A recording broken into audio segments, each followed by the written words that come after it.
Never pay more when you shop Route 4. Performance Toyota.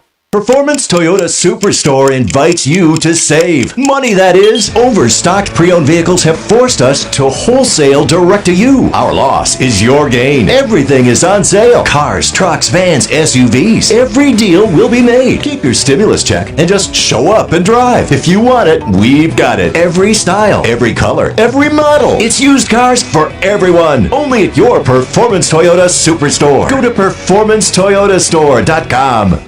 Hey, this is Joey Vogt for The Report. One thing we strive to do here at The Report is recognize the local high school student athletes and their accomplishments to the best of our abilities, which is the reason why we partnered up with Performance Toyota and Rick's Tavern to crown a Performer of the Week. We choose a student athlete from each of our coverage area schools from any sports and let family, friends, and your school vote in the Report's Performer of the Week poll on our website. Tell us who you think should be in our Performer of the Week poll, and most importantly, enjoy the rest of the broadcast. We thank you for listening to a live broadcast on the Butler County High School Sports Report's YouTube channel. We encourage you to check out our website at www.bchssreport.com for all your local prep sports results, stories, and student athlete features. Enjoy the rest of the game.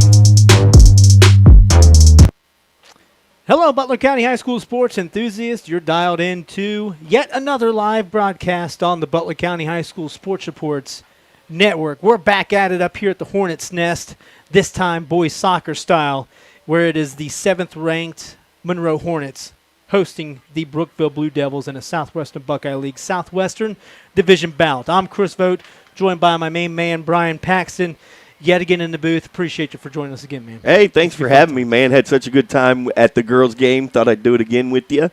Looking forward to this one. I've heard a lot of good things about Monroe. I mean, got to be good, 9-0-1 this year. I want to see Duff play keeper this year, so take a look at him, Chris, but I think we're in for a good game tonight. Yeah, and, you say there's a reason why they're undefeated, and which is the reason why they're 7th ranked in Division II right now. So, but yeah, Monroe head coach Michael Oster's got his program riding on all cylinders at the moment, going up against a decent Brookville program. Looking at numbers, I mean, these guys have won 4 in a row. So, would Monroe consider this a test? Absolutely. I think so, and I don't think in this Southwestern Buckeye League, I don't think you can consider anything not a test. Right. Because with these soccer teams, again, watching the girls last week and then seeing what the boys are doing, there's not very many teams under 500 in this Southwest Buckeye League for soccer, either men's or women's. So anything can happen. You got to take every game seriously, especially being this late in the season. Right, and looking at some of the players that are going to be out there on the pitch tonight, we got Ben Griffiths, he's a senior, complimented by his right-hand man, a fellow senior, Zach Hamden. They accommodate for more than half of the points for Monroe, and those are two spectacular individuals that we'll be calling a lot tonight. Yeah, I'm looking forward to it. Both of them with double-digit goals this year. Griffiths has double-digit assists as well. So just really excited to see this go on. Yeah, and you can't forget the sole reason as to why some of these Monroe Wrens have been so lopsided at the moment. That's because nobody's scoring on them. That's a testament to the Monroe defense, and that's also a testament to the guy that's in front of the goal, Adam Duff. Oh, yeah, Duff. I mean, what do we figure, Chris? He has six shutouts. He's 83% save rate. I mean, that's just unheard of in high school soccer these days. Yeah, and, well, if the ball doesn't get to Duff, he can't make saves. He doesn't have a lot of saves on the season, and I'm pretty sure that Monroe head coach Michael Oster's okay with that. Yeah, and one of those reasons that he hasn't had that many touches is simply the guys right in front of him, the defenders from Monroe. Just, again, you pointed out, I don't think there's any goals, if any, this year been scored on Monroe. So that defense is just Mike's got them all ready to go, and they just have it locked down back there. Monroe 9-0-1, Brookville 7-3-1. Monroe's got themselves a streak, but Brookville has themselves a 4-game winning streak as well. We're going to take a quick break, say hey to our sponsors. Stay with us. You're watching the Butler County High School Sports Reports Network. We thank you for listening to a live broadcast on the Butler County High School Sports Report's YouTube channel. We encourage you to check out our website at www.bchssreport.com for all your local prep sports, results, stories, and student-athlete features. Enjoy the rest of the game. Hey, this is Joey Vogt for The Report. One thing we strive to do here at The Report is recognize the local high school student athletes and their accomplishments to the best of our abilities, which is the reason why we partnered up with Performance Toyota and Rick's Tavern to crown a Performer of the Week. We choose a student athlete from each of our coverage area schools from any sports and let family, friends, and your school vote in the Report's Performer of the Week poll on our website. Tell us who you think should be in our Performer of the Week poll, and most importantly, enjoy the rest of the broadcast. Welcome back to the Hornets' Nest moments to kick off here. We did catch up with Michael Oster, Monroe head coach, and Ben Griffiths earlier this season after a win. Here's what they had to say about Monroe soccer. Fenwick, I thought, did a really nice job keeping their defensive shape. So while we were able to create a number of opportunities, they made them difficult every way. It wasn't where there's a bunch we could just tap in and walk away and, kind of high five on our way back. Everything was contested. Their kids played with a ton of heart. So it was a great first match for us to be able to get out, knock the dust off, but then also have a team that wants to compete and push us on every ball. When they got down 2, some teams would give up a little bit. All credit to them. I thought they actually played harder a little bit once they got down 2, and I love it because it challenged our boys. And, one of our things is we want to play the best teams. You want that because those are the experiences the boys remember. So it was a great game. I know they have a new coaching staff. I think they're doing a nice job. They got their kids playing hard, and so made for a great first game. Besides the W, just getting that first 80 minutes under our feet, that's very important. The W obviously is great. That's how we wanted to start the year, especially coming off 5 months of not playing.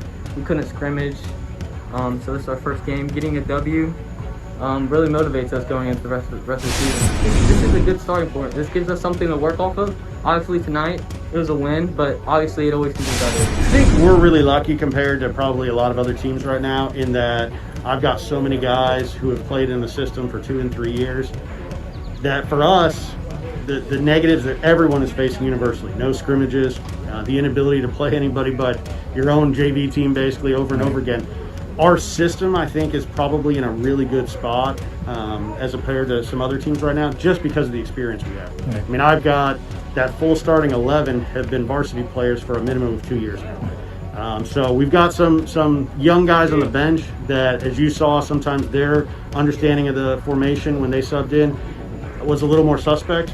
But that starting 11 really, they get the system, they get playing with each other. And so it was great to knock the dust off. Michael Oster and Ben Griffiths giving us the lowdown earlier after one of their numerous victories earlier this season. Brian, I always ask 3 keys of the game. Let's figure out what they are right now. I'd imagine that one of the keys of the game is if you're Brookville, you got to pressure the ball. You got to make sure that you are giving the Monroe defense as much as they can handle at this point. Oh, yeah, I think that's huge for Brookville to be able to do is just try to break down that defense and maybe make Duff work a little harder than he has been, Who knows what kind of really keeper he is because he hasn't had that yet, Right, and I would say number 2, try and play to the abilities and speed and quickness that Monroe has. Monroe is not a slow team. They're not a slow team, and they're going to make sure that they're going to play at their pace. Brookville's got to do the same thing. Yeah, and that's just staying back, making Monroe make the first move and not overcommitting on defense because, like you said, they're quick and they will make you regret taking that extra step when you didn't need to. Yeah, they have some goal scorers. On the Brookville side, we'll be calling Jack Sonojkovic quite often. He's got 26 points for the Brookville Blue Devils. He leads the team in goals with 10. Has 7 assists. We'll be calling Nick Byrne quite often as well. He's got 7 goals and 7 assists. Simon Bench has 5 goals and 8 assists. And Aiden Bannon, a junior, has 5 goals and 1 assist. Back at the goalkeeper position is junior Justin Dull. He's got 55 saves on the season, a 79% save ratio, and he's got 3 shutouts. So he's seen some action back there. Yeah, and Brookville on paper, they have a lot of goal scorers, but again, we don't know if they've run into a defense like the Hornets have. So, going to be a good one, Chris. I'm excited to call this one, and we'll see how it goes, man. Monroe's last couple games, they blanked CHCA last Tuesday. They took Bellbrook to a 2-1 win at Bellbrook. That was probably one of the tougher contests that they've seen other than the tie against Oakwood back on the 10th. But we're going to go ahead and listen to the national anthem.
Moments away from kickoff here at the Hornets' Nest, it is the 9-0-1 Monroe Hornets facing the Brookville Blue Devils, who come into this contest at 7-3-1.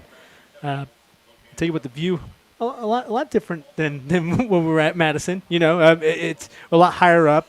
We'll be able to see the field a little bit better, and no light orange numbers on white jerseys. Oh yeah, so that was pretty rough. That was pretty rough with Waynesville. Yeah, absolutely. These numbers right here is a broadcast dream right here. Right, especially the gold from the Hornets. Monroe wearing their blue outfits, their kits. As I said it right there. Exactly how you say it. Good job. I think my brother Joe would be quite appreciative of that, with their yellow numbers, Brookville white jerseys, blue shorts, and blue numbers.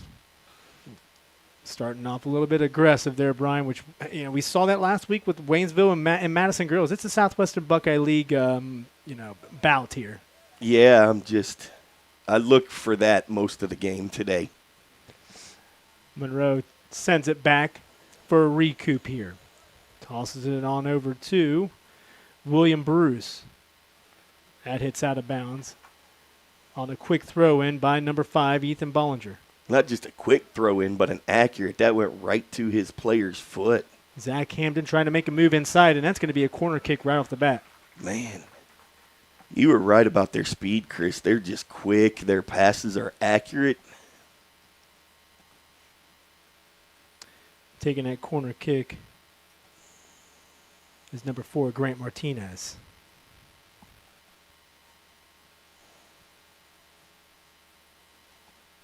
It sends it in, and it's off the mark, and it's going to be a goal kick. And let's say you're looking at one attack by Monroe, and that's a win for Brookville at the moment. Yeah, absolutely. Back behind the goal, in front of the goal, I should say, for Brookville is Justin Dull. He's going to boot that out. Matching that intensity, I believe, is what Brookville's going to try and do, and keep this game as close to them as possible, because Monroe has they have a keen ability to just break away with some of these contests pretty big. Yeah. Sends it on down here. Brookville's doing a really good job holding their positions. They're really going to make Monroe earn this victory today. Right. Ball's in Ben Griffith's foot. He tosses it back to one of his defenders. Brookville regains possession.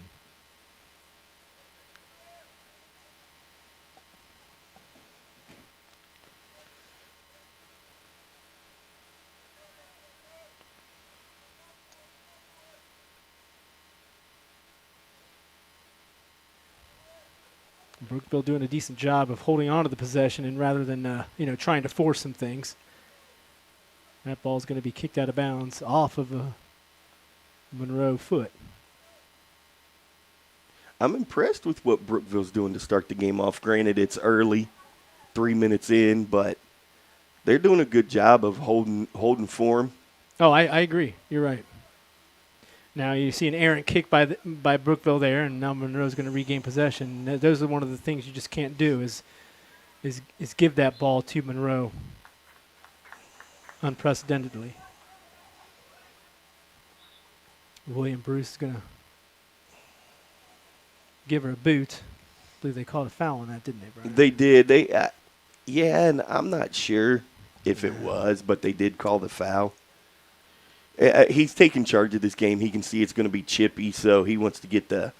Oh, nice! Wow, what a good free kick! Yeah, it actually bounced over the goalkeeper's head there. See how Monroe does from this side with the corner. Nice setup there, just over the head of the pack there.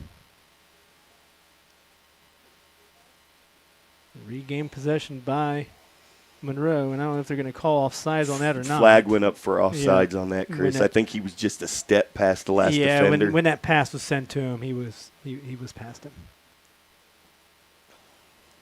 Yeah, I always, when I was playing FIFA, and I said this last week, when I playing FIFA, you always regretted the old offsides because, in a video game, they'll catch it. I think I turned the offsides off. Oh, yeah, yeah. I just turned it off. I said, not me. I play with it on. I know. It's because you're a soccer guru. But here, it can be a drive killer, though. If you're marching down the field and you're just that one big toe offsides, they're going to call you for it. Right.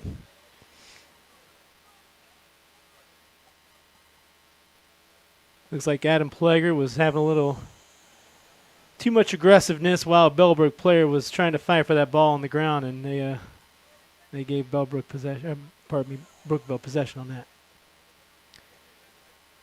Here comes the abilities of Ben Griffiths. He gains control, but couldn't find anybody, and Brookville's got possession. Here comes Griffiths down the left sideline.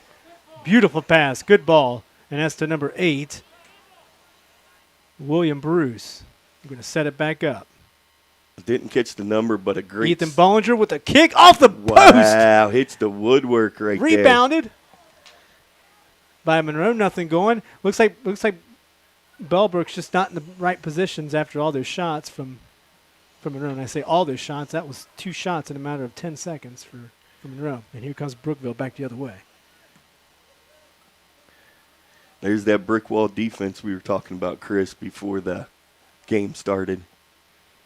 Look at how high the defenders are playing up for Monroe. That could be a lot of the reason, too. People don't get down there. They shorten the field up to their offensive third. Bellbrook's going to take it themselves and calm down over here. And it's kicked out of bounds. Monroe's going to regain possession. We're just a little under 6 minutes past. Here comes a quick inbounds pass for Monroe down towards the goal. And that's going to actually be a corner kick. It's number 3 already, Chris, in the short amount of time we've been playing. He's going to take this corner kick. Chris, you have to wonder how much of this pressure that Brookville's defense can hold up to. Right. Well, Grant Martinez sends it towards the goal. No good, and that's headed out by one of the Brookville players. Regain possession by Monroe, setting it back up for an attack. Off Brookville's leg, out of bounds. Monroe throw in. You're just tuning in for the Southwestern Buckeye League contest. I'm Chris Vogt, alongside Brian Paxton, and we've got our producer and cameraman, Nathan Paxton. We appreciate you, buddy. Thanks, Nathan.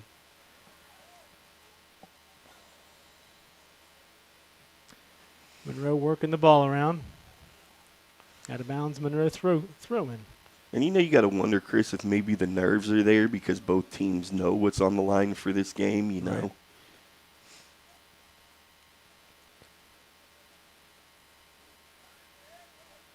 No Good call, and I defensive was going to play. say the foot was on that ball prior to the contact, so that's a good call. I agree. You know, if you look at their playing schemes here, they look like they're same formation, and then the defense moves up on both sides. So we're mainly playing from the 30 to the 30 for this game. We are on the Hornets' great football field. Beautiful football field, and I've got to actually give some props to Monroe Athletic Director Eric Silverman, always hooking us up with prime seating up here in the press box and a beautiful facility here at Monroe. Absolutely. First time up here, Brian, isn't it? Yeah, it's gorgeous up here.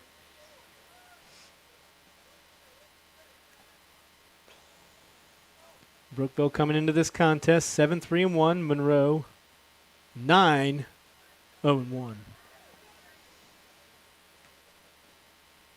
This is when you're going to see some of that Monroe defense here.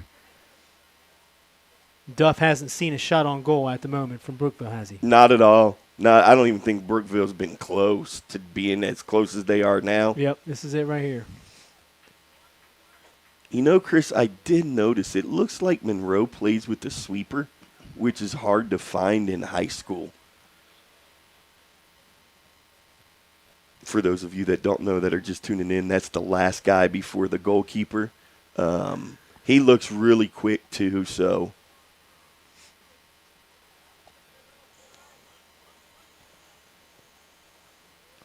There goes Hamden. Dishes it on over to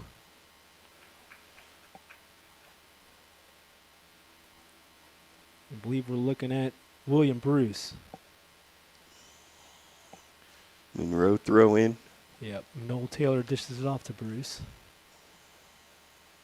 And he grabs it again.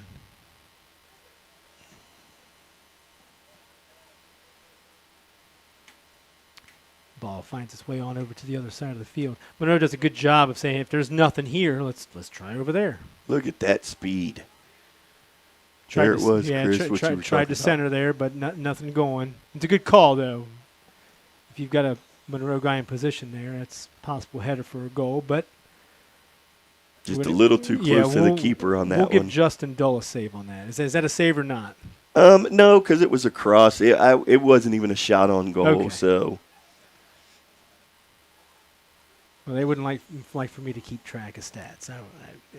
Soccer's hard to keep. Anytime it touches a goalkeeper's hands, I'm saying it's a save. That's a save. You know, I would like to do that because all my years playing, like we talked about last week, I was a keeper, so give the keepers all the credit in the world. Absolutely. I'm telling you what, when we were watching that Madison-Waynesville contest last week, Madison's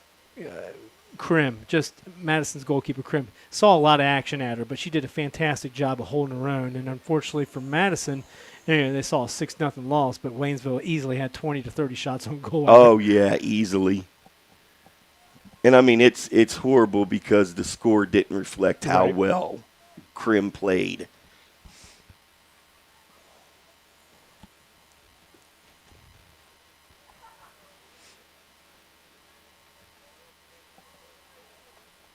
Appreciate you guys tuning in on the Butler County High School Sports Reports Network. I'm Chris Vogt, alongside Brian Paxton, here for the Southwestern Buckeye League contest. Thanks for tuning in, everybody. Here is the first corner kick for Brookville. Yeah, actually one of the first times that they've actually made a predominant push. Yes. Can't see far along the far end of the field there, but they're going to neglect to just dish it in the middle and play it safe, set something up. Here comes the center. That's booted back out by Monroe. And Duff is there to grab that one.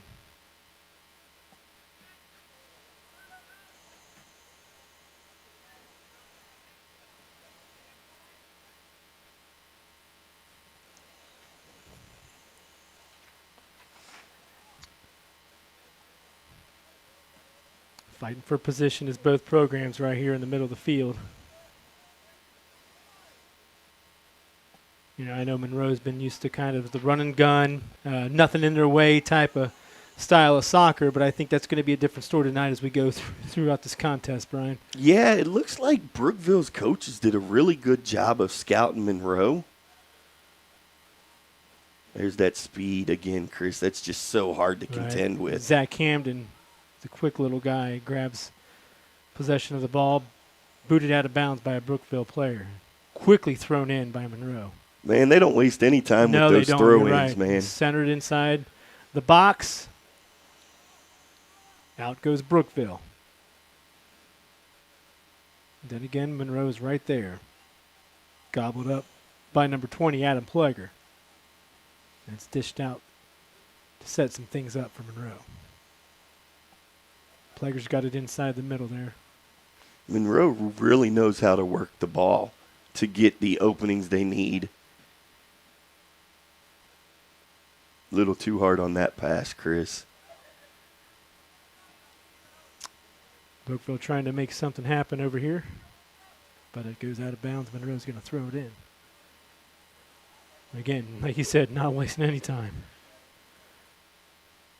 Jazz Singh sends it on over to Logan Shaper. Here comes Monroe on the move. Centered, nobody there. That was a great cross, too. Yeah, it was. I think Zach Camden was just a step too far behind. Either that or Zach thought maybe somebody else was trailing him on the left of him, and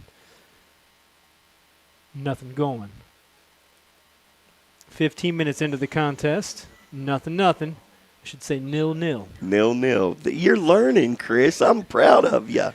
I won't lie. I'm a baseball, basketball, and football guy, but I know enough about soccer. You know, our other commentator, Joey Vogt, he would be loving you right now. He would.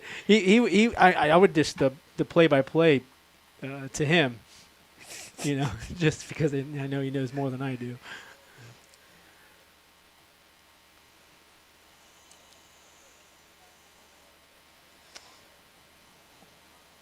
Here comes. Look at that ball. Yep, Ben Griffiths on the move. Nothing going, and I believe, what are they calling there? They called offsides on that, Chris, yeah, but I really don't think that was offsides. Sorry, I know we're not supposed to talk about the refs, but I believe the ref missed a player from Brookville there on that offsides. We'll go back to the replay. Can't do the replay right now.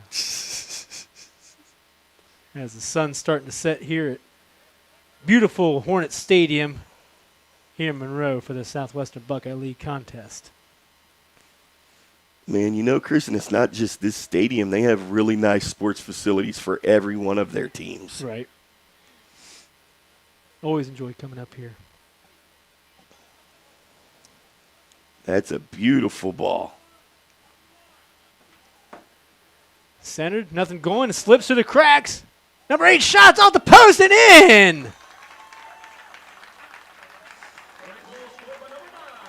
That's number 9. Yeah, it's Noel Taylor.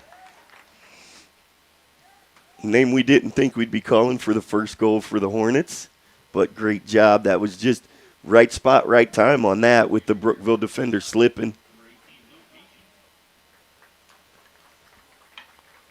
We're going to give the assist by Luke Nathan. We're going to chalk that up. 1-0 Monroe.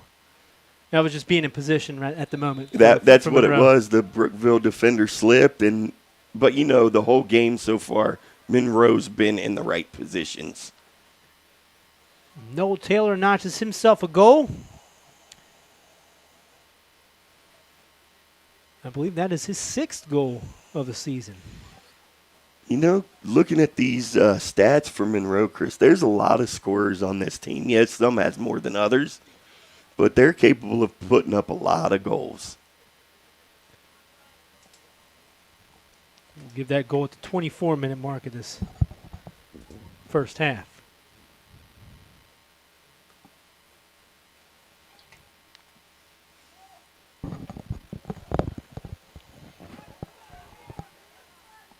Here comes another good ball over to the left side here.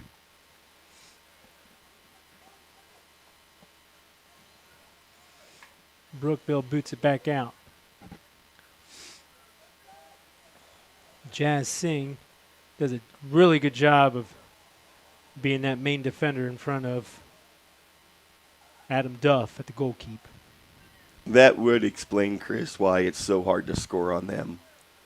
Watching both of those, Duff and, I'm sorry, who did you say the other one? Jazz Singh. That's Yeah. right. Yeah, that's, he's manning the area in front of Duff. Yeah, I mean, and I haven't seen much get by Singh either when it's come close to him, so.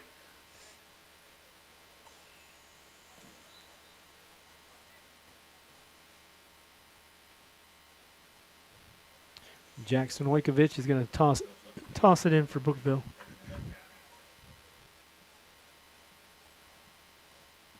Evan Metcalf checking in for the Blue Devils. He'll be the one tossing it in.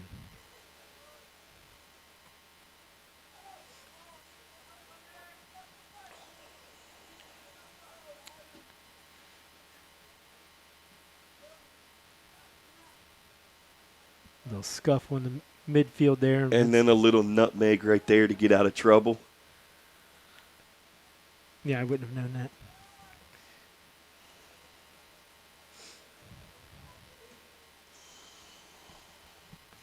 And for those of you just watching, because Chris and I are a great team together, a nutmeg is where a player kicks it in between the defender's legs to get free.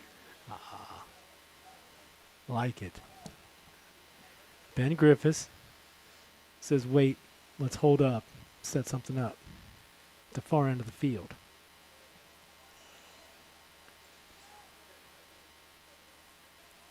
And Chris, what impresses me the most about Griffiths is he has to know he's the top scorer on the team, but he doesn't act like it. He is not selfish one bit, and he is good, from what I'm seeing, just being the playmaker out there. Right, and I'm all about the teamwork. You know, Griffiths does understand that, you know, if he's got the opportunity to score, he's going to score.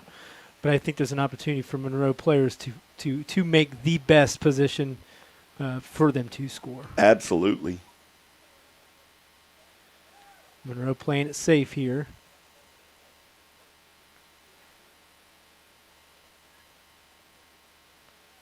Here comes a nice ball. And it's in! That was a phenomenal play right there, Chris. We're going to give that golden Noel Taylor. That's his second one of the day. He's got two. Beautiful set. I mean, that was just set up from the get-go. Yeah, the pass to him making himself open, first of all, for that kind of pass, and then the pass was right there at his foot. 2-0 Monroe. And we were saying before, Monroe has a. I mean, you let Monroe get two scores. 20 minutes to go here in the first half. At this point, if you're Brookville, 2 goals against Monroe being down, that's a lot of goals. That is a lot of goals. Even though there's still 60 minutes in this game, you don't want to get down to a team like Monroe more than this. So Brookville really has to turn on the defense. You know, Chris, I just don't think Brookville will be able to take 3 down. It's hard to come back, like you said, against a team like Monroe from 3 down. Yeah, well, Brookville, I will say the defense starting out is looking good. Monroe's given themselves a better opportunity to score there as a header. And I believe that actually was from Ben Griffiths. And that's off the mark, and it's going to be a goal kick. But, just looking at Brookville's opportunities has been slim to nothing. Yeah, they had 2 plays, the one that resulted in the corner kick, 2 drives on goal, but that's been it. I would say this has been Monroe. What would you say, Chris? 55, 60% possession? I may even say more than that, too. And Brookville, they have had control, but it's been in Monroe's side of the field. Yes.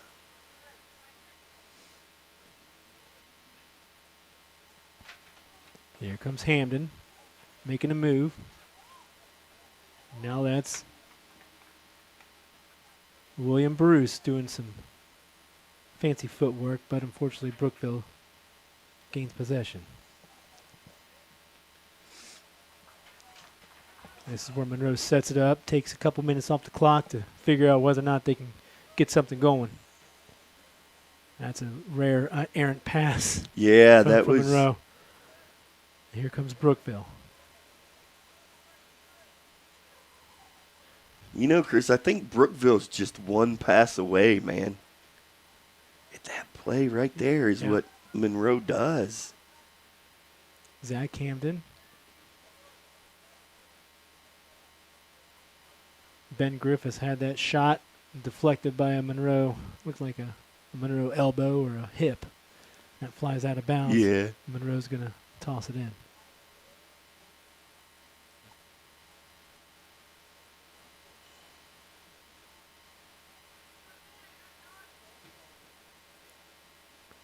I don't know if that was a cross or a shot, Chris. That looked kind of ambitious shot right there. Yeah, that was William Bruce from Monroe. It just, I think sometimes you just got to say, hey, let me try something here. Well, yeah, and as a defender, you always want to try to score that goal. Right, so. right.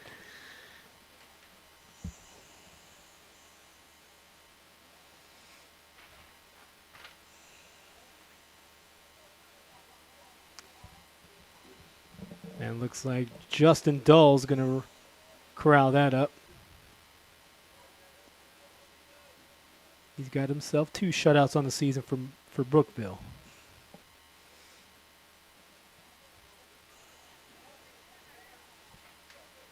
William Bruce on the go. Good ball over to number 3, Casey Combs. Good defense by Brookville right there to break that drive up. Yeah, we'll give a plug to Garrett Hoover on that. He's a junior. Really good defender on making sure Monroe wasn't going to advance on that one. But we got a corner, don't we? Corner kick. That's 4-1 in favor of Monroe on corner kicks.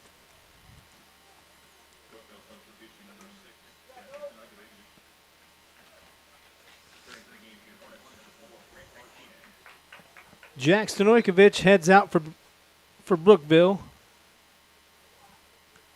I believe Andrew Watt came in.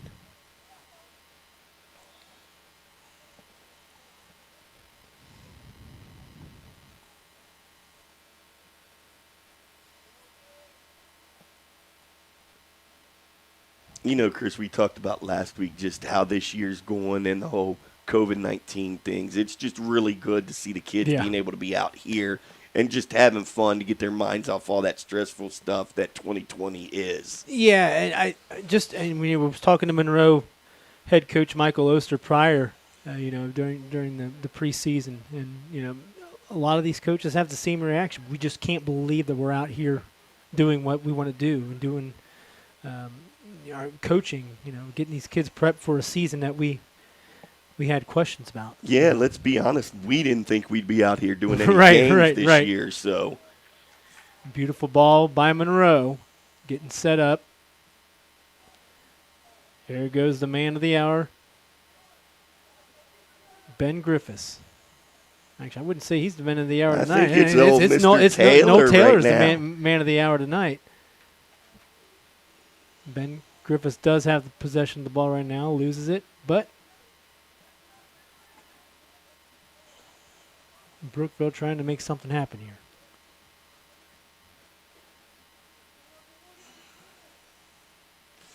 Seems like Singh all of a sudden, Chris, has a hard time making those passes out of the back.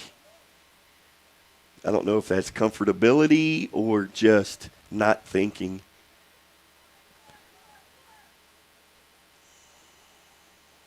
Here comes Monroe on the move. Nothing going. Just looking at navy blue jerseys outnumbering the white jerseys. It seems like on every play, Chris, that's what's happening. It's corralled up by Grant Martinez. No call on that. Brookville's going to get possession of the ball. And you know what happens on something like that. The fans are letting the refs have it on that one. Yeah, we can hear it from the Hornet contingent. Reaching under 14 minutes to play in the first half. Monroe up 2-0, just tuning in. Noel Taylor has 2 goals for the Monroe Hornets. We're looking at an assist by Nation.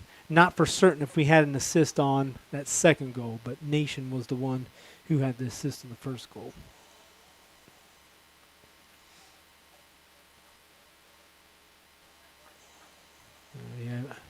think you are right, Brian, knowing for a fact that Monroe does have more than 50% of the possession, coining about what you said, 60. I can agree with that. Yeah, they're just where they need to be all the time. Brookville's just having a hard time of not finding Monroe defenders. Monroe setting something up. I do know this, Brian, and it can be said for the same thing in basketball. It's okay to pass. It is, and you know, when I coach, Chris, I always taught my teams that no matter how good the other team was, you cannot catch up to good passes. Right. I think and I don't know how many coaches will think the same way I do nowadays, but I think passes are the most important part of the game. Yep. Because without them, you can't do anything. Yep. Yep. The unsung stat is an assist. Yeah, absolutely. And you know, it's like a assist in basketball, man. Right. That you got to have an assist to get a goal. You know, Right. unless you go from Coast to midfield, coast to coast by yourself. But the assist has to be there, or else you don't win games. Well, I think that's one of the words that Michael Oster, head coach for Monroe, would use, and that's unselfish for Monroe. And, you know, I think, again, we see that with Ben Griffiths because it doesn't look like he cares if he scores as long as he's there for the Hornets, you know. Right. That looks like what he cares about. And I think that you'll see that with 100% of the Hornets on the field. And that says a lot about the coach, too. Right. You know, when the whole team is unselfish, that's just a reflection of the coach. Absolutely. Let's see if Brookville can take advantage of the ball being past midfield here, but Haven't had it down here too much tonight. Here comes the setup. Here's a push. Grant Martinez grabs it. Was hoping that somebody was trailing there on the right side. Nothing going. And we And got a that's corralled Blue by Devil Dell. down. Oh, nope, he's back He's up. Just a little shaking up on that. Yeah, that was number 4, Andrew Watt. He's hobbling off there. He's going to stay here, winding down under 11 to play in the first half.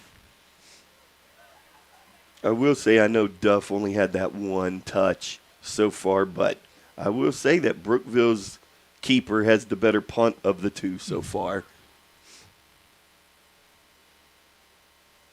But again, just looking at Duff's numbers, that's unbelievable. An Right. 83% save. Well, he's catching everything that's coming his way. He's also had enough time right now to study it. Yeah, too. exactly. You know, and I'm trying to.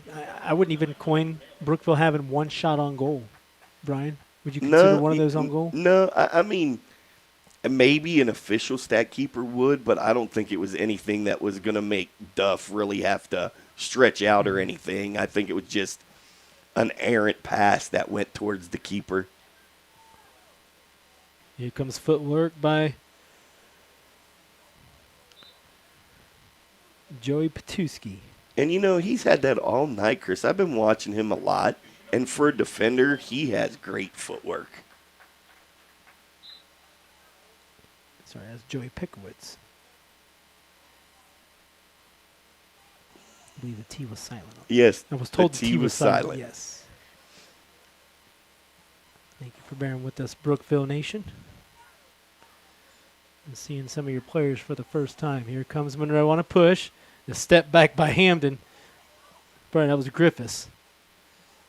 Dole comes out. That is a save, Chris. Yes. That was a good come out. Yeah. Well, we saw that quite often with Krim last week for Madison. She did a fantastic job of just knowing where she had to be on those plays, because a lot of the times you can really get yourself in a position where that's not going to work, and you know, have a lot of goals against you if that happens. Yeah, exactly. And, you know, it was just Madison and Abby Krim just ran into a juggernaut in Waynesville last week.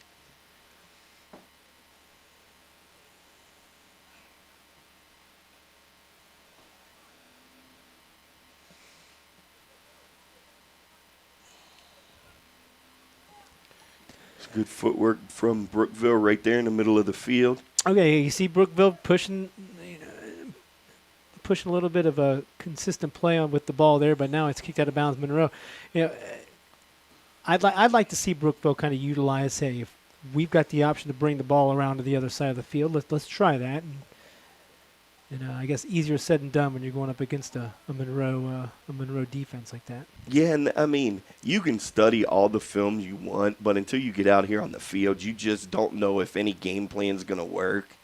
And it just looks like right now Brookville's game plan isn't working because they are tearing up the middle of the field on the defensive third for Brookville. Look at that pass. Trying to use that speed again. Yeah, Sorry, it was over. Chris. No, you're fine. It was over to Casey Combs, trying to get as many names in there as possible for this contest, just to give everybody a plug. And Combs wasn't able to catch up to that ball. I love the thinking on that. Yeah, I mean, that goes back to where you're just saying to change the field up like that, and with one pass, they almost had that. That was almost there. Ben Griffiths loses control, but he's going to get it back. Wisely sets it back up to the Monroe defender, and that is number 8, William Bruce.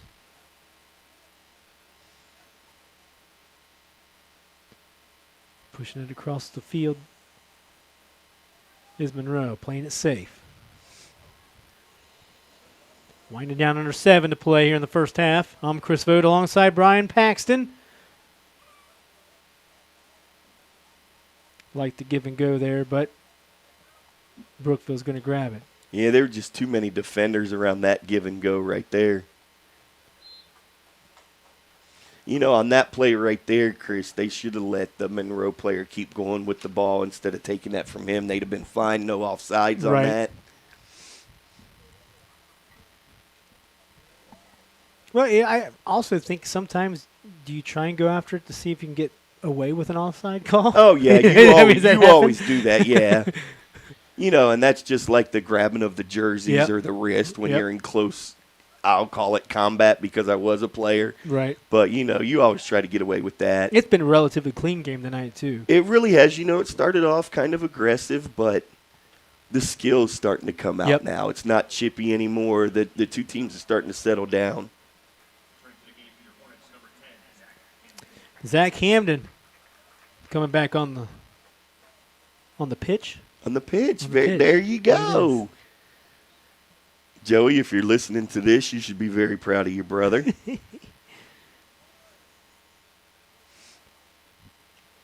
All right, Brookville looking for an attack, but quickly shut down by Monroe. You know, Chris, had they been able to go through with that, they had the left side coming open. He was making it. That defender was making a good run down the left side.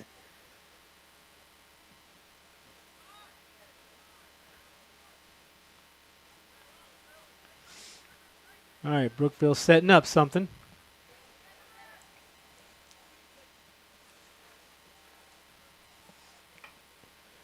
Joey Pekowitz kicks it out of bounds. It's going to be pardon me, it was knocked off by a Monroe defender. Here comes Brookville with one of their first adequate pushes here. There's Singh stepping in the way. Yeah, I don't know if we can. We don't call his name all that often just because of the mere fact that the ball doesn't come down this way often against Monroe. But I tell you what, whenever Singh's touched the ball, it's been a good touch. Yeah, absolutely. He just knows how to be that last defender and get the ball out of there. Here comes Monroe with a pretty good-looking push. Zach Hamden loses control, and here comes Brookville. We're looking at 4 to play in this first half as the sun is completely, I think we'll call it completely down over in here in Monroe. Chris, I read today that not to ruin anybody's spirits, but today is the last day that the sun will set after 7:30. So from here on out, it will be before 7:30. You know, that's okay to hear because I know it's fall, and fall is the best time of the year. I I'm agree too. Fires and yep. Yeah, and October birthdays, right? October birthdays, yeah, and our family is loaded with October birthdays. Duff with one of his minimal touches. Gets a boot off, and here comes Monroe.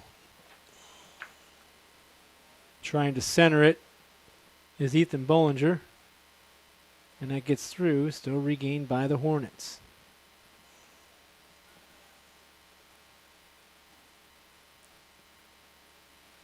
Nothing going.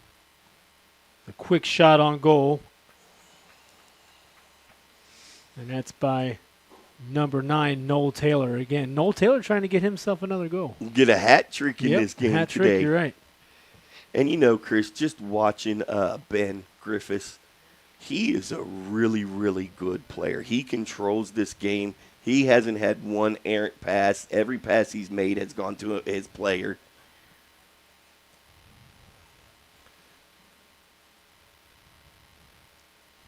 I know we talked about him a lot in pregame about being a scorer, but I can see the importance of him to this team because he can create the plays. Right. Typically, when you create the plays, it leaves yourself an opportunity to score goals as well, not just dish off some of those goals. Absolutely.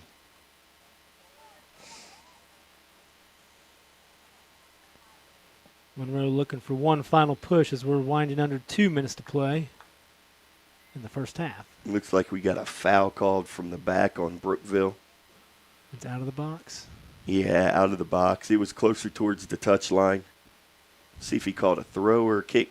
Nope, it's a kick. Now this could be. I mean, this is just as. I'd call it more like a corner kick as well. It's actually easier than a corner kick because you're not on the same line as the goal. As a goal, right. This is a dangerous spot, though.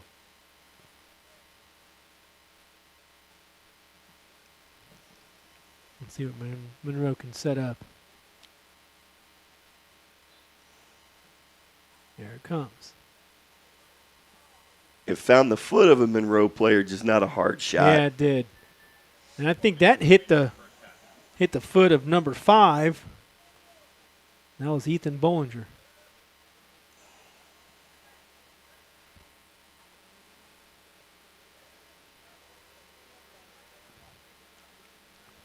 I imagine under a minute to play, Monroe's going to play for one final push. Here come the Hornets. Bollinger on the left side. He sends it across court.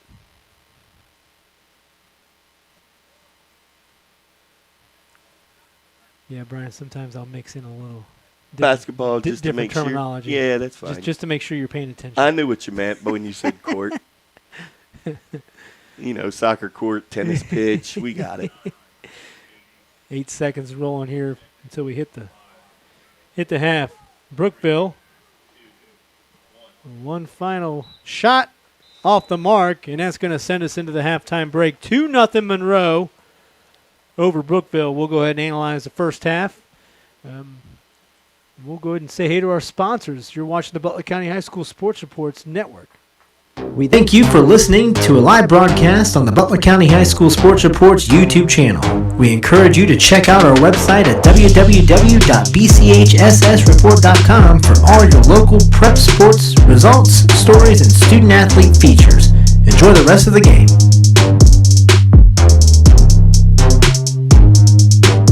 Hey, this is Joey Vogt for The Report.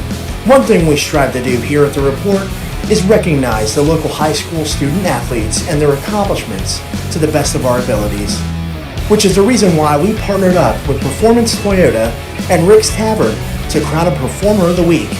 We choose a student-athlete from each of our coverage area schools from any sports and let family, friends, and your school vote in the Report's Performer of the Week poll on our website.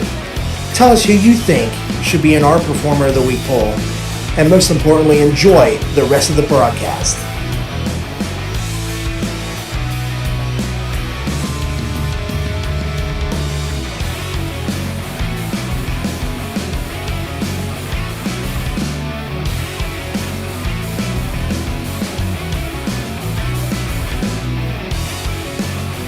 Performance Toyota Superstore invites you to save. Money, that is. Overstocked pre-owned vehicles have forced us to wholesale direct to you. Our loss is your gain. Everything is on sale. Cars, trucks, vans, SUVs. Every deal will be made. Keep your stimulus check and just show up and drive. If you want it, we've got it. Every style, every color, every model. It's used cars for everyone. Only at your Performance Toyota Superstore. Go to performancetoyotastore.com. Never pay more when you shop Route 4. Performance Toyota. Fenwick, I thought, did a really nice job keeping their defensive shape. So while we were able to create a number of opportunities, they made them difficult every way. It wasn't where there's a bunch we could just tap in and walk away and, kind of high five on our way back. Everything was contested. Their kids played with a ton of heart. So it was a great first match for us to be able to get out, knock the dust off, but then also have a team that wants to compete and push us on every ball. When they got down 2, some teams would give up a little bit. All credit to them. I thought they actually played harder a little bit once they got down 2, and I love it because it challenged our boys. And, one of our things is we want to play the best teams. You want that because those are the experiences the boys remember. So it was a great game. I know they have a new coaching staff. I think they're doing a nice job. They've got their kids playing hard, and so made for a great first game. Besides the W, just getting that first 80 minutes under our feet, that's very important. The W obviously is great. That's how we wanted to start the year, especially coming off 5 months of not playing. We couldn't scrimmage, so this is our first game. Getting a W really motivates us going into the rest of the season. This is a good starting point. This gives us something to work off of. Obviously tonight it was a win, but obviously it always can be better. I think we're really lucky compared to probably a lot of other teams right now in that I've got so many guys who have played in the system for 2 and 3 years that for us, the negatives that everyone is facing universally, no scrimmages, the inability to play anybody but your own JV team basically over and over again. Our system, I think, is probably in a really good spot as compared to some other teams right now, just because of the experience we have. Right. I mean, I've got that full starting 11 have been varsity players for a minimum of 2 years now. So we've got some young guys on the bench that, as you saw, sometimes their understanding of the formation when they subbed in was a little more suspect. But that starting 11 really, they get the system, they get playing with each other. And so it was great to knock the dust off. Looking for future leaders we can believe in? Look no further than the high school student athletes right here in Ohio. High school sports teach young people how to be effective leaders. It includes learning to listen, accepting responsibility, being a good role model, and it's about respect. The result, it transcends sports. It gives us hope for the future. This message presented by the Ohio High School Athletic Association and the Ohio Interscholastic Athletic Administrators Association. Hey, sports fan! Did you know the OHSAA is among the national leaders in social media? Check out the OHSAA's social media platforms for news, tournament information, accomplishments, helpful links, and all the items available in the fan guide, including photos, DVDs, and publications. Check out OHSAA Sports on Twitter, Facebook, Snapchat, and Instagram. And who knows, you may be the next featured face. We thank you for listening to a live broadcast on the Butler County High School Sports Report's YouTube channel. We encourage you to check out our website at www.bchssreport.com for all your local prep sports results, stories, and student-athlete features. Enjoy the rest of the game.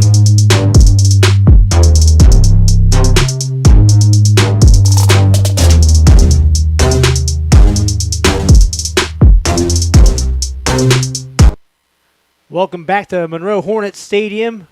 Just under 5 minutes left until we hit the second half. Brian, 2-0 Monroe. We're looking at one of the reasons as to why Monroe is where they're at right now. Yeah, I mean, with staying back there in front of Duff, it looks like Brookville's just having a hard time breaking that defense. And again, I'm going to say it again, Ben Griffith's controlling the middle of the field. Doesn't look like he's in any hurry to help the team score. He feels like Mr. Taylor has it going, so he's just happy to be in that role of just getting the assists. Yep. Noel Taylor notches 2 goals today on the evening. That puts him at 7 goals on the day. It raises a point total to, I believe, 18, is it? So, some of the goal scorers that we had typically, ideally, would have imagined we'd see are dishing out these nice passes and allowing some of their teammates to do the work. Absolutely, and if you look at Ben, though, if you look at his assists compared to his goals, they're really similar. I think it was, 12 and 11? Right. So he is that kind of player, and like you said while we were broadcasting the first half, that when he has the opening, he obviously takes the shot and makes it. So, I mean, it's just an all-around good team, and we were talking, Chris, that the selflessness. And again, that's because of Michael Oster, the head coach. I think he's just got this team rocking it out right now. 7th-ranked Monroe Hornets in Division II, they're getting themselves in prime position to enter with all the momentum they need here near the end of the season. Yeah, and I'm not sure there's many teams in Division II that can keep up with the speed on the edges, that can really compete with Ben Griffiths in the middle. Hamden on the outside is really quick. So I just don't know that there's a lot of teams in Division II that can hang.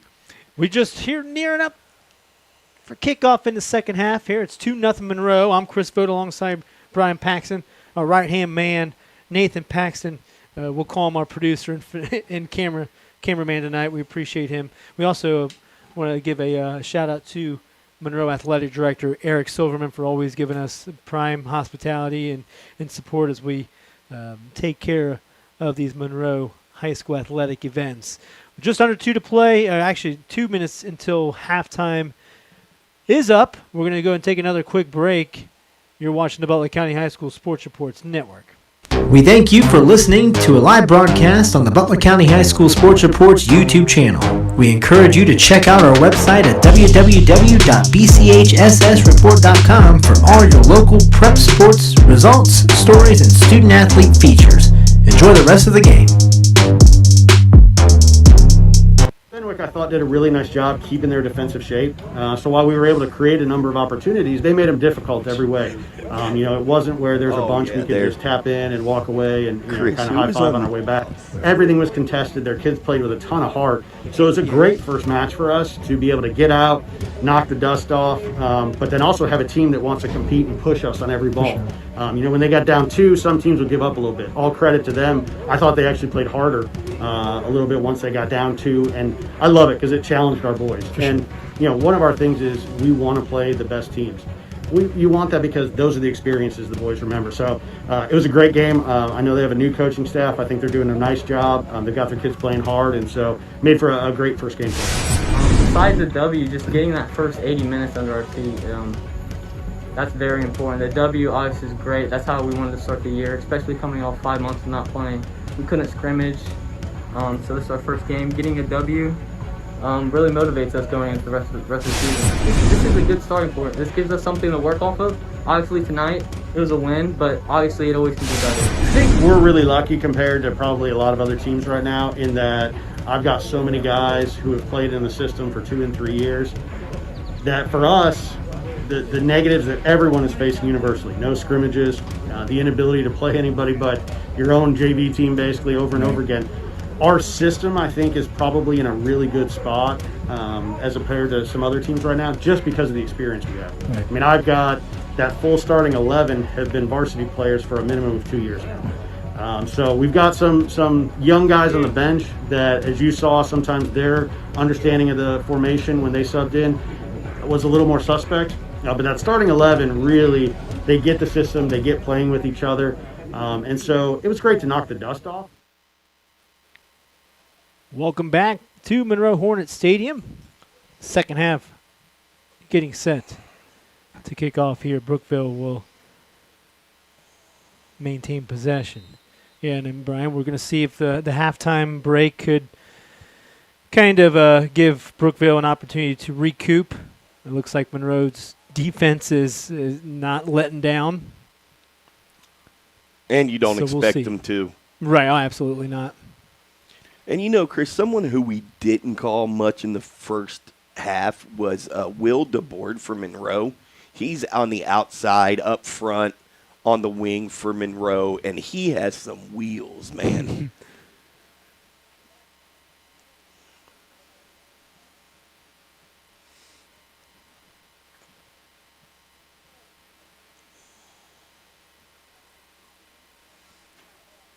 Let's see if they do their quick throw starting this half off.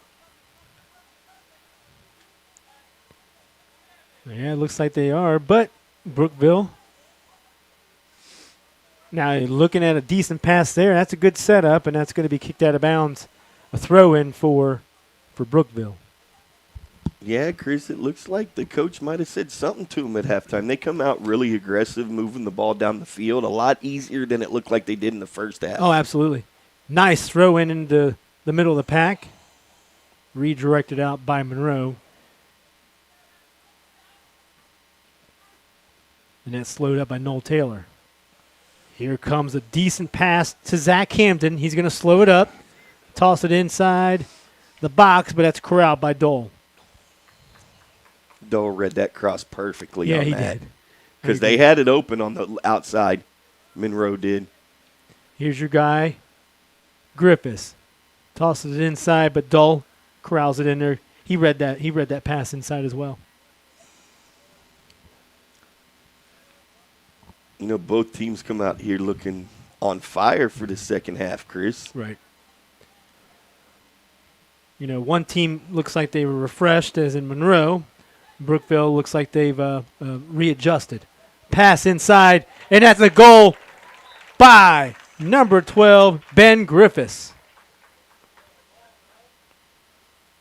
And he came from nowhere to get that pass, too, Chris. Noel Taylor. He's part of all three scoring opportunities. So that's 2 goals for him and 1 assist so far. Yes, sir. So Noel Taylor has 2 goals on the evening, as well as an assist. Man. Nation has another assist. And there's Griffiths right there getting his foot in on defense. Southwestern Buckeye League Player of the Year, if you ask me. Yeah, I'm starting to think that by watching him, Chris. He's just a good all-around player.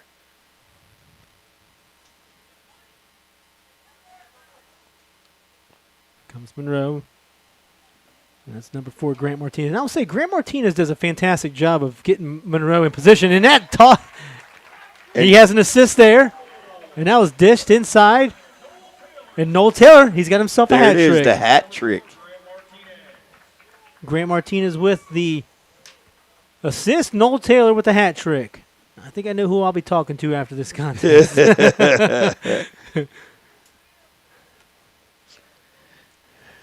It's 2 goals in a matter of 3 minutes and 45 seconds. Yeah, that was quick.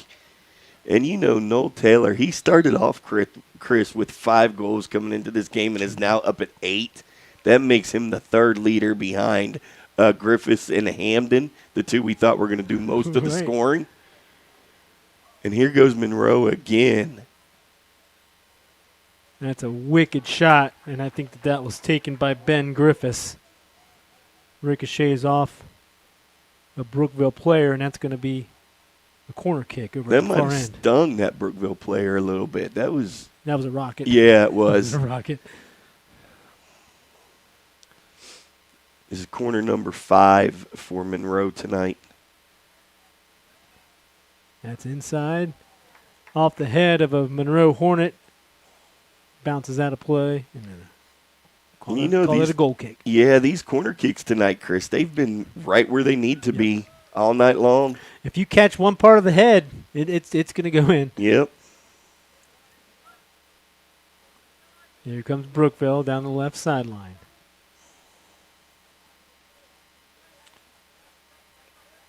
A good center by the Devils to sort of not push something. And I think that's one of the things that Brookville had a hard time doing, is setting something up rather than pushing it rather quickly. Yeah. And, you know, it's just so hard to get a rhythm going when you go down 2-0 as quick as they did. You know, and again, I mean, the second half started just like the first half, down 2 quick goals in the beginning of the half. Quick throw in by Monroe. Not a very good pass by Monroe right there. No, and I was thinking the same thing, but it's almost like when you got your Monroe teammates by your side, it's almost like you expected one of them to be there. Yep. And when you expect one of your Monroe players to be there, that's a sign of a good program. Exactly. Here comes Monroe on a push. Zach Camden on the right side. Tried to mix something up with his buddy Griffiths, but nothing going. Here comes Brookville.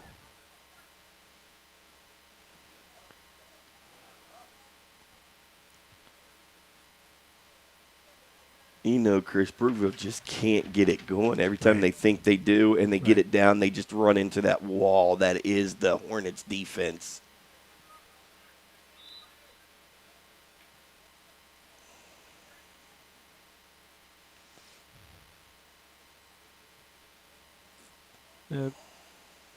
You do want to say, hey, Adam Duff has his shutouts.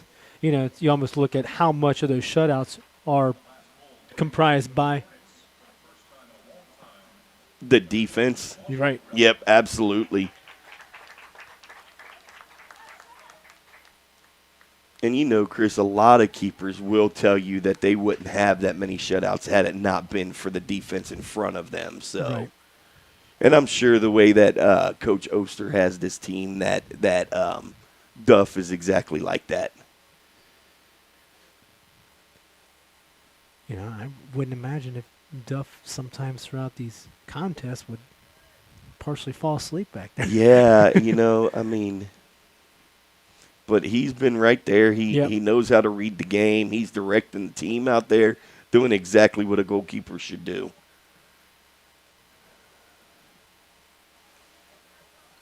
Brookville playing the setup game. Which it's nice to see, but it's fantastic defense by Monroe. Grant Martinez, he's a fantastic defender. Grant Martinez, I can't say how many times we've seen him play fantastic moves on the ball. And here he goes. Nice give and go from Hamden to Martinez, and that's crowd up by Brookville.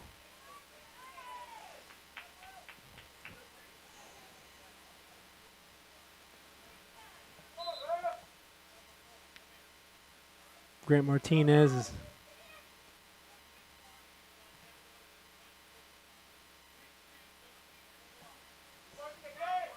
all right. There's something going on down here, and unfortunately, I think Grant Martinez. A little confrontation with Martinez and the referee, and I believe Michael Oster getting involved as well, sticking up for his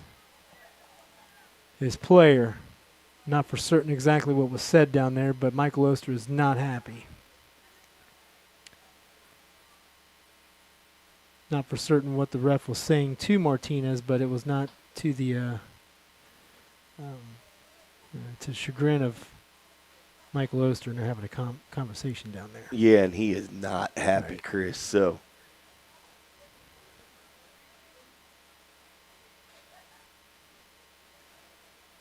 Well, it looks like Martinez is going to come out. Not for certain if Oster wants him to come out, but I think at this time it's probably a good idea. He'll probably be out there here soon again. Yeah, Chris, you just want to get him off the field, talk to him like, hey, don't let that get to you. Let's keep playing our game. So that was a good move by Oster to get him out of the game and give him a little talk too. Yep. And we're back in action.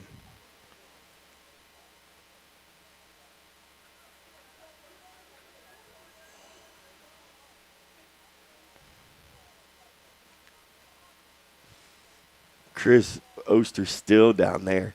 Yeah. Steam coming out of his ears. Yeah, well, if I'm the refs, I'd switch up the line judges. Yeah. I'd send this line judge on the Monroe side over to the opposite side and bring him over here, because I don't think anything's going to be said nicely between Oster and our line judge on our end. Yeah, and it's just a shame.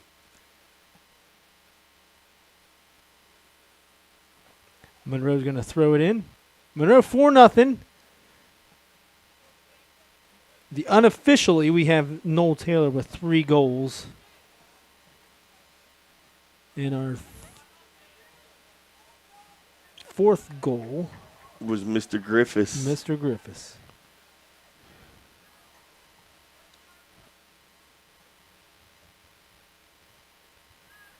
Brookville clears it.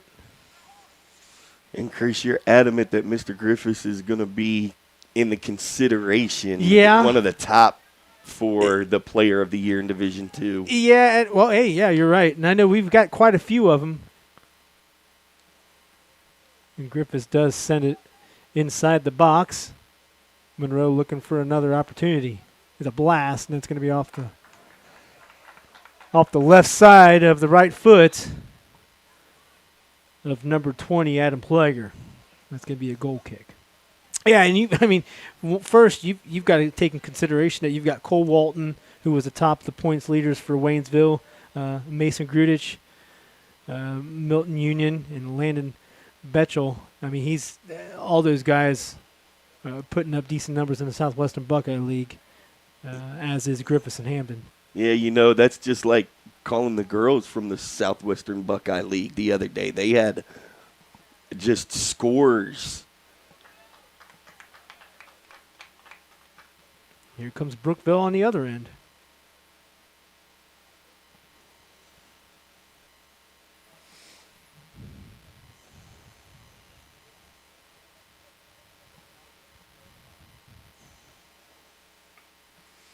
Here's a throw in. I'll tell you what, both these teams have some really good throw-ins.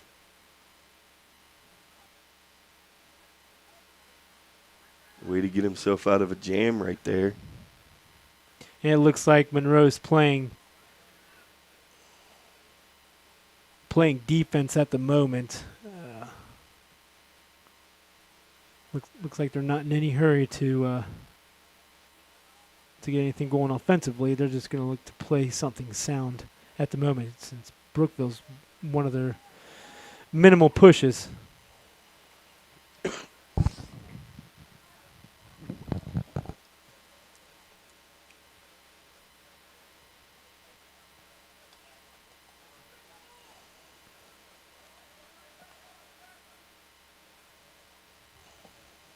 And that's not a play, and that's going to be a Monroe throw-in. Funny watching this half, Chris. It seems like Brookville brings it down on both teams are just concentrating on the left-hand side of the field as they're on offense. Got to switch that up. Yeah, that's okay because we can see the numbers over here. I know, right? You just got to switch that up. You got to make, like you were talking earlier in the first half, you got to make those crosses across field change direction. Fun-filled evening in high school football around the county. Monroe, your Monroe Hornets, travel to Oakwood tomorrow night. Madison travels to Northwich. The Oak Hills Lakota West game, unfortunately, is canceled. Wasn't for certain as to why. However, it was noted that Lakota West is ready to play somebody tomorrow if they're able to get someone to. Chris, I believe I read that Oak Hills, I think they have a couple players COVID-19. And and it's going to happen. It's just the state of the world now. Yeah, and at the beginning of the season, I think a lot of people are like, "Oh no," but it's going to happen. And that's right. And that's okay. All these schools in this area, and I know for a fact when we were doing our previews for high school football programs around the county, all these Butler County programs, and it even stems within the athletics departments, all their teams, they've been doing a fantastic job to make sure that protocols met, to make sure that the safety of their students is first, their student athletes is first. Absolutely, and like I've only done the 2 games with you, and both schools were like that. Excuse me, looking at the Hornets faithful down here, you can look around and see most of the people have their masks on. They are socially distanced except from their family. Right. So, I think a big thing that's controlling it is limiting the number of tickets. Right. At least these players get to have their at least their parents here, right, if not even more than of their family. So that's a good thing. I know reports have been saying that the OHSAA says, hey, we're not going to change up anything regarding what's going to be going on for winter sports. Full-blown go in terms of winter sports. Now, whether or not some of the criteria is going to be changed with who can watch a basketball game. It's going to be tricky. We're not outside during the winter. I know we're going to see a lot of sports taking place inside, and all of them are inside. Your swimming and diving, your wrestling, your basketball. So that's that in bowling. That's one of the things that is going to be a little tricky. And when you're inside. It's weird that all your spring sports are inside and all your fall sports are outside. Right. Except for baseball and softball in the spring. But no, yeah, and I don't know if they'll limit the number of tickets even more because it is inside a facility. So it's gonna be interesting to see how they're gonna handle it. Now I know volleyball. You can kind of use volleyball as a stepping stone in terms of what winter sports attendance could look like. Volleyball, I know, is still 15% capacity. However, you're not looking at a football field size capacity compared to something that's inside of a gym. Correct. And you mentioned volleyball, Chris. I have to mention the Baden women's volleyball and the Edgewood volleyball, also from Butler County. Yes. Sorry, we don't get to see those sports much, guys. We want to give those teams a shout out. They're both doing sensational this year. Chris, Brookville's putting on some offense in this half. Yeah, and I was going to say, I don't know if Monroe's kind of say let's play. Do you call a prevent defense? I just don't know. But Brookville does look a lot better on the offensive push side of things the second half. And Chris, soccer is a weird sport if you're not familiar with it. But teams would much rather you just beat the tar out of you than give up and stop playing, you know. And sometimes it does get crazy out of hand where the coaches do have to step in. But soccer players, they just don't want you to take it easy on them no matter what. Well, and I know for a fact that if I was a coach, I wouldn't play that route of, I want my kids to play to the final buzzer or the final, the final horn. I want them to play 100%.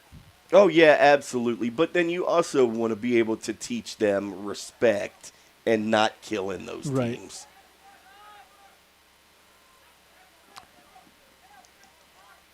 Monroe throw-in coming up.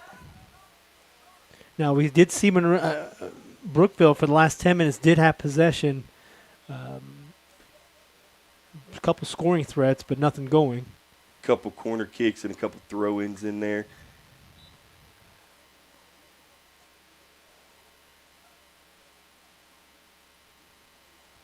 I was really interested to see exactly what happened down at the right side of the sidelines here between Martinez and the ref and Oster, quite frankly. Yeah, we were just a little too far away to hear the conversation, but like we said, Michael Oster was a little heated. Yeah, well, he was on it. I think he was backing up his players more than anything, if you can read body language. A little scuffle inside the 40 and 50-yard line here.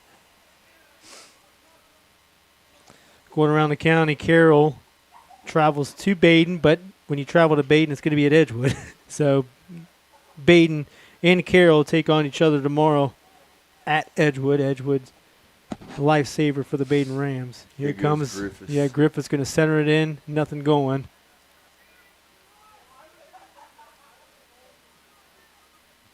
Here comes another Monroe attack. But it's stymied by Brookville. Mount Healthy travels to Ross. Oh, pardon me. I think Ross is going to be traveling to Mount Healthy tomorrow. You got Harrison Edgewood. Mason Lakota West. That's next week. We'll be at New Miami and Cincinnati Country Day tomorrow night. And Joel Sackenheim and Dan Vogt will be calling radio for the Butler County High School Sports Reports Network. Baden and Carroll at Edgewood. What a good team they are, too. Yeah, I they're love fun. listening to Joel and Dan. They're fun. A lot of life stories, in between plays there, and that's It's kind of reminds me of the Marty and Joe gig. Yeah, You know? Joel and Dan both have all kinds of stories. Oh, yeah. Whether it's Baden, St. Anne's, CYO days, PAC. I like listening to Joel's trucking stories now. Was it the Truck and Bozo show? Yeah. I kind of missed that show on WLW, though. That means we listened to the Reds game late that night. Yes, absolutely. Typically a West Coast game called on the radio. I was working at Hollywood Casino out there in Indiana, so I would listen to the end of the Reds I game, bet. and then the Trucking Bozo would come on. I'm like, I'm just going to leave him on. Quite frankly, I don't think it's on the air anymore. I don't think so. WLW. Correct me if I'm wrong. And this kind of, what a good kick in. This game kind of slowed momentum down. Yeah, it has. They're going to call in a foul. I think that was on Griffiths, but he's the one that hit the dirt, so I'm not for certain as to how that happened. Quick restart by Brookville. And there's Monroe again. Off the mark. And I think that was Hamden. And that was a good cross in, too, on that.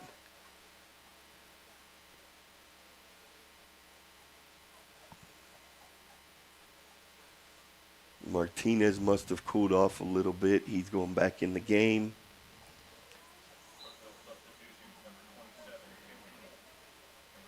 Yeah, when that ball hits the right side of the near sideline, that's where Grant Martinez is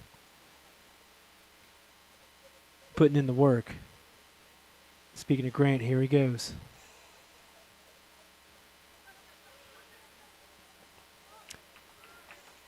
A mishap for Brookville and a throw in for Monroe.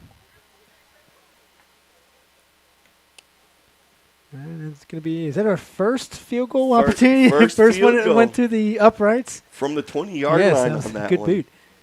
And I brought this up quite often, even during football games, is, most of the time high school athletics don't schedule soccer games on Friday just for the mere fact that they want everybody to be able to watch the game, which also leaves up an opportunity for a soccer player to become a kicker on the football field. Absolutely. I've always thought that'd be the wisest thing to do for a high school football program is, look, if you've got a high school football player or a soccer player who wants to do the kicking for your football program, that's you're in like Flynn there. Well, yeah, let's be honest. If you look at the majority of the NFL kickers right now, the majority of them will have soccer in their background. And not just 1 or 2 years of soccer. We're talking double-digit years of soccer and then went to football because it was a bigger scholarship opportunity. Right. Well, you get to the scholarship opportunity because of soccer, and then, hey, let's see what's going on. Yep. Nice ball. Quickly defended by Brookville, and it's out of bounds. Ready to call that a corner. Reaching 18 and some change to play. Just tuning in, Monroe 4, Brookville nothing. Monroe looking to go 10-0-1 on the season. The 7th-ranked Monroe Hornets. That's a header. Dole read that very well. Yeah, it was. He was right there. Even though the score is what it is, Brookville is not a bad team at all. They've had their moments. They control the ball. Yep. When they really put their heads down to control it, they can control the ball. And I'm sure any team has trouble controlling it against the Monroe Hornets. I'd also like to think that Matthew Chautry's program is going to hopefully use this as an opportunity to say, look, we went up against a good Monroe team. This is kind of like what we would see in a tournament atmosphere, and this is a good tournament team Monroe is. Oh, yeah, absolutely. And, and Brookville still, if the score holds up what it is, they're still 7-4-1, which is a great record in this league.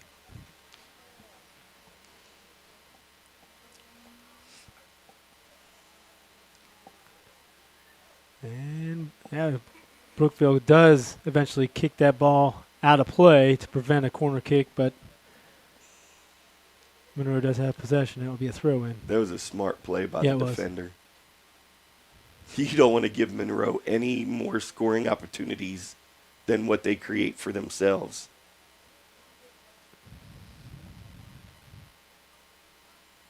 Thank you for tuning in at the Butler County High School Sports Reports Network. I'm Chris Vogt, alongside Brian Paxton and Nathan Paxton, our cameraman. That was a good header. And I tell you what, I think those two headers, the past two headers, have been by Adam Pleger. He's been spot on with those headers, just across the top of the bar. Dull is just a big goalkeeper. He's tall. He got to that ball no problem. Here comes Martinez with the corner kick. And that's knocked away by a Brookville head.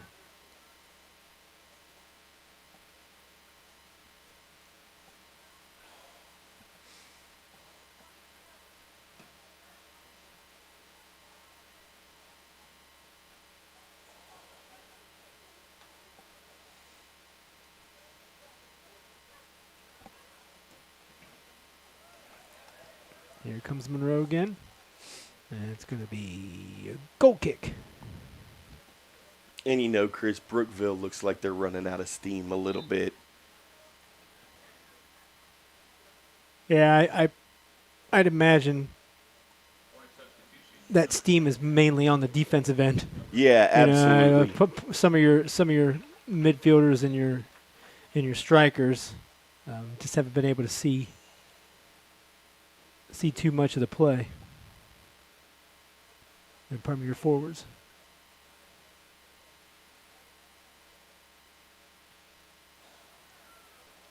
And looks like there's a penalty. Yeah, this could be a booking right here. It is a yellow card. Yep. That's a good call. It was. He came from the back. Yep. And in high school sports, you do have to come out off the field for that. In comes Casey Combs. Out comes Ethan Bollinger. Ethan just trying to make a play. Just a little overly aggressive on that. He's getting talked to by Michael Oster. Under 15 to play.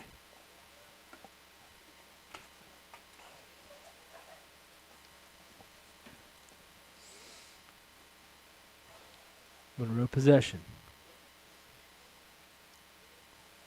Unofficially, we do have Noel Taylor with 3 goals today.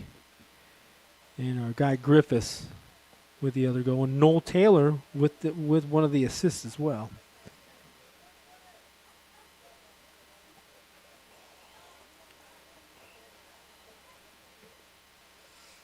Good clearance by the keeper, Dole, for Brookville.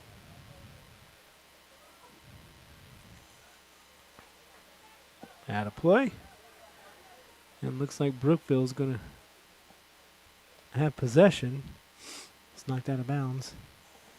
Out of play by a Monroe defender.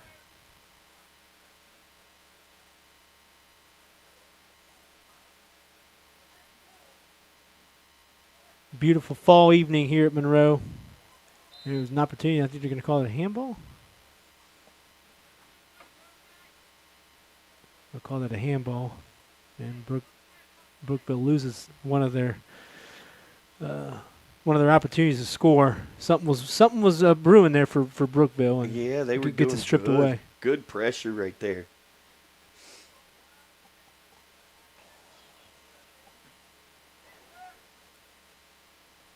And Griffiths has control. Dishes it over to Jazz Singh. Your guy Jazz Singh there. Yeah. I noticed, though, that Oster took him from that sweeper position for this half to put him on the outside. He must have saw something he didn't like out there. Well, and I also imagine it may be one of those things where you could switch up your guys due to fatigue and healthiness. Yeah. Yep. Hey, if Jazz Singh wants to do some running, let him do some running. Absolutely.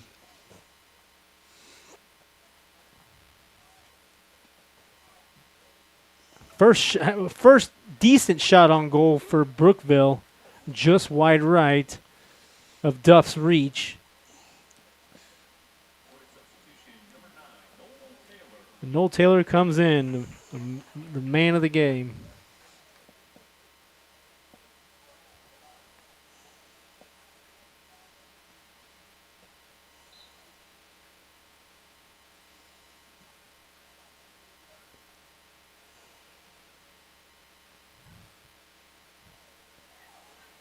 Here comes Griffiths and company.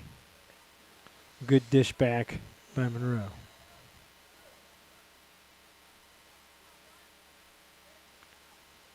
Slow things up. Jazz Singh. On over to Luke Nation. Pardon me, that's Wood the board. Quick shot on goal. That Griffiths there. Yes, sir. Ball ends up finding finding a way to get to Griffiths, doesn't it? Man, I'm telling you. Monroe's passes are just clean. We talked about that earlier, Chris. That's what's winning this game for them. They just can't. Brookville just can't catch up when they get to passing like that. Big collision on the far sideline. Not for certain who got caught. Looks like medical trainers are being asked to make their way over there.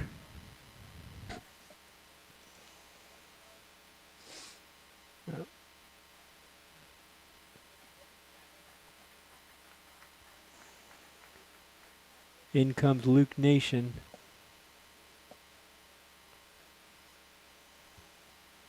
And Casey Combs.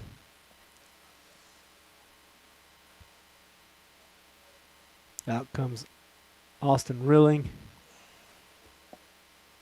Just a little shaken up on that play. Yeah, that was Noel Taylor. Yeah.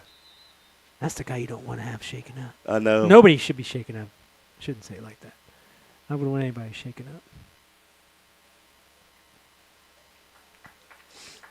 The two teams have done a really good job, though, of not getting dirty aggressive. They've just been soccer aggressive, so. Yeah, I'd imagine there is a difference. Yeah, absolutely.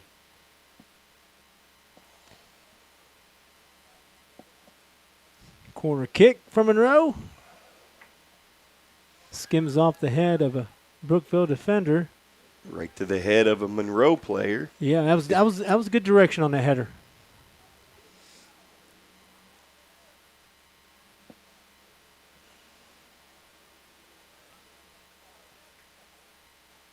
Looked like Dahl had an unfortunate goal kick there that lands in the Monroe defender's hands, or in the Monroe defender's foot, I should say. There's that basketball coming. Yeah, there it is. Yep. Well, it's almost basketball season, Brian, man. Yes. Beautiful pass from Griffiths to Hamden. Hamden trying to be unselfish there and trying to dish it off. We see you. Defense got his foot in there. Griffiths dishes a give and go. Offside. I think that was a good call. That was a good call. I don't think, and I'm trying to get a number on the Monroe player who got called for the offsides, but I don't think he actually thought that ball was going to slip through. No, he looked like he got caught off guard.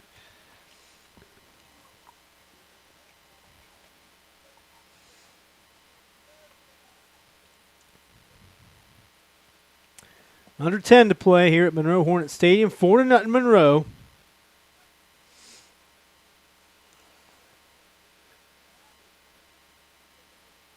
Here comes Monroe on another attack. Beautiful passing, Brian. Just beautiful. Yeah.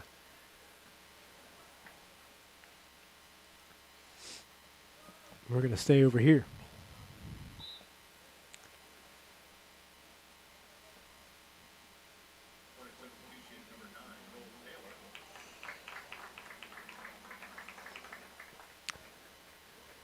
Taylor back in the game, Yep, shook Taylor, off that injury. And I think he was kind of motioning something on his face there, so I don't know if he got hit by an elbow or a shoulder in the head region, but he shook it off like you said.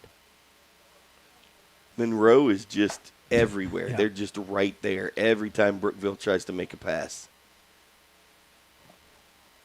It's almost like you just like one of those suffocating type defenses that Monroe plays. Oh, yeah. Chris, I do see now that they did make the change back to Singh at sweeper. Did they? Yeah, his speed, that's what I didn't understand, putting him on the outside. His speed is just crazy back there.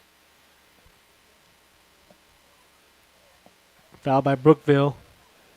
And I like to consider this a dangerous spot to be if you're Brookville. I mean, this is it's one of those things. If you've got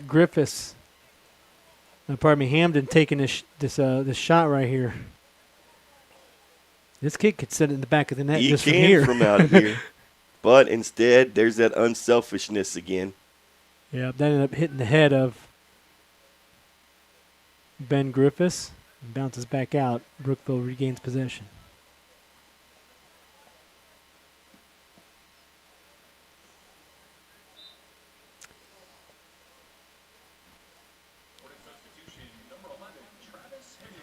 Travis Hendricks coming in. I believe he may be the lone sophomore on the team. And Selleck Burgraff, he's a freshman. Not for certain if we'll see him tonight.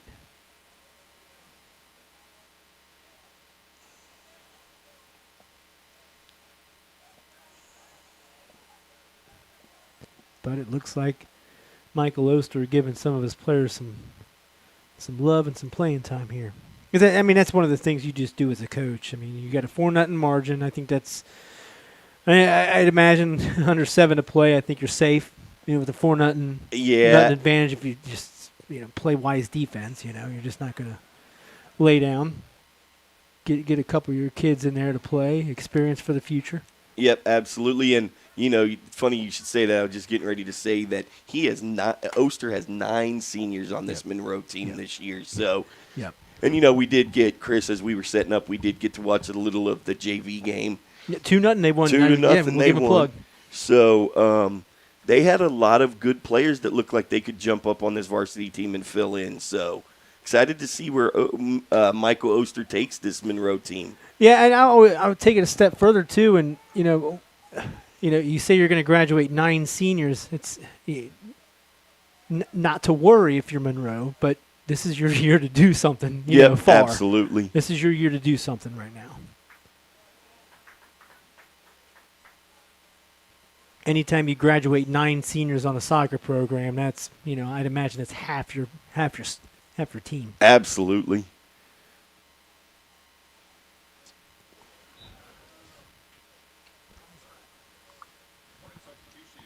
Looks like they got 6 on the bench, Chris, so it's exactly half the team that they're fielding today. And it's all the names that we've been calling all day. It's Griffiths and it's Hamden and it's Singh and Taylor.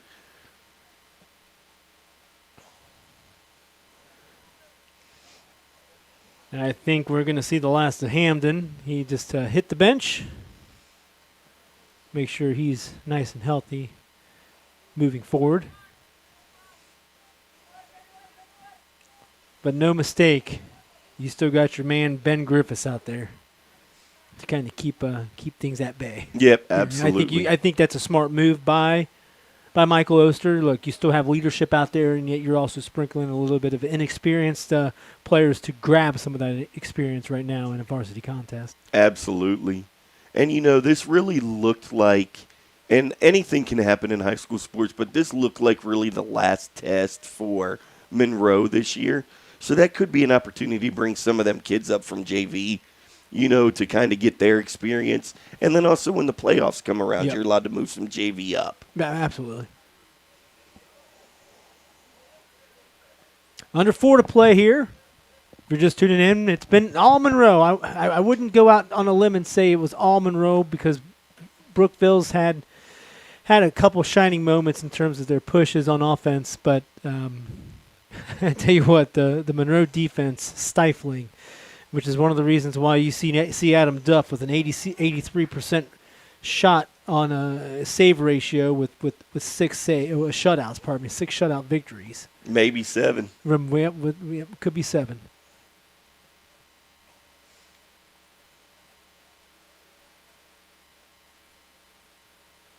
Yeah, they took care of Franklin 9-0 on Tuesday.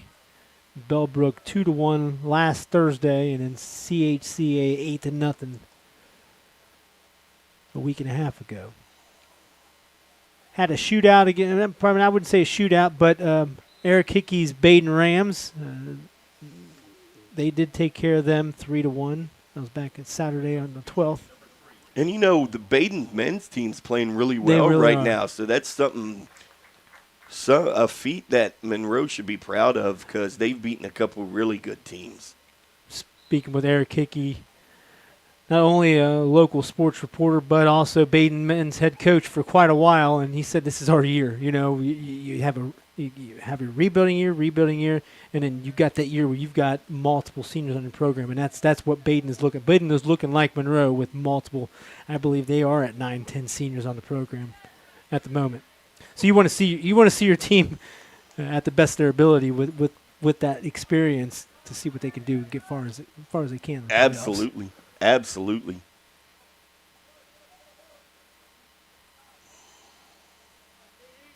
2:10 to play.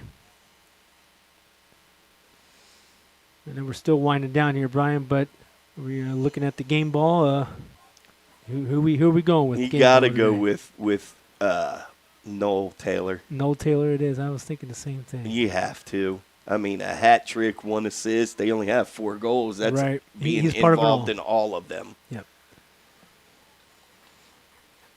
That's a save for Duff. Yeah, it is. And with the minimal opportunities that Duff's had to touch the ball back there, and as a coach, you're thinking that's good.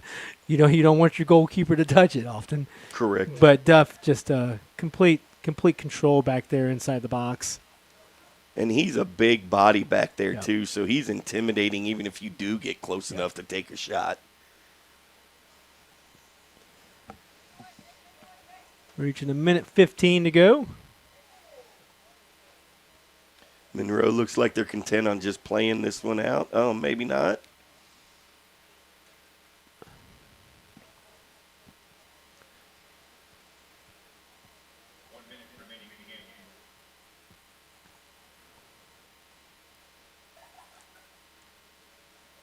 Good pullback right there by the Monroe player.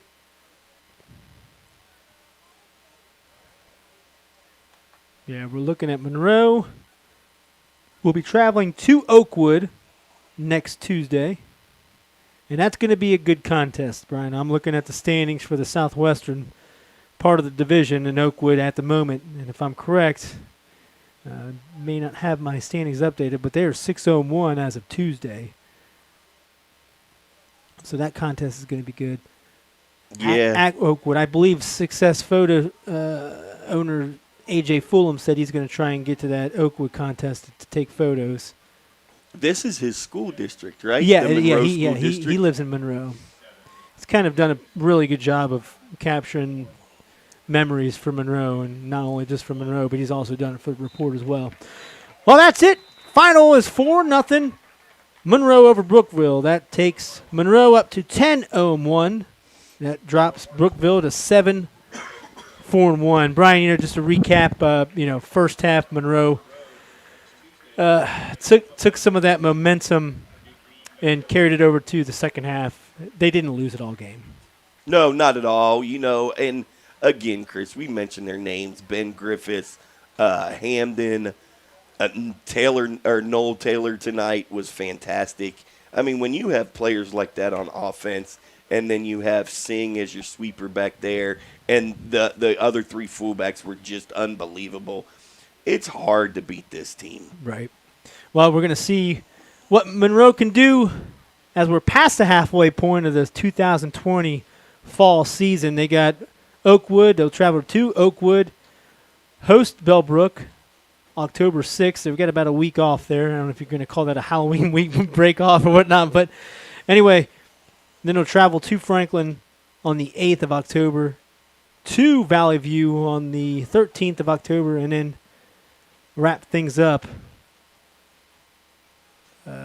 here at here against Eaton. So for Chris Vogt and Brian Paxton, Nathan Paxton on the camera, We appreciate you guys watching the Butler County High School Sports Report's rendition of Monroe Soccer. So long, everybody. We'll see you tomorrow. See ya. We thank you for listening to a live broadcast on the Butler County High School Sports Report's YouTube channel.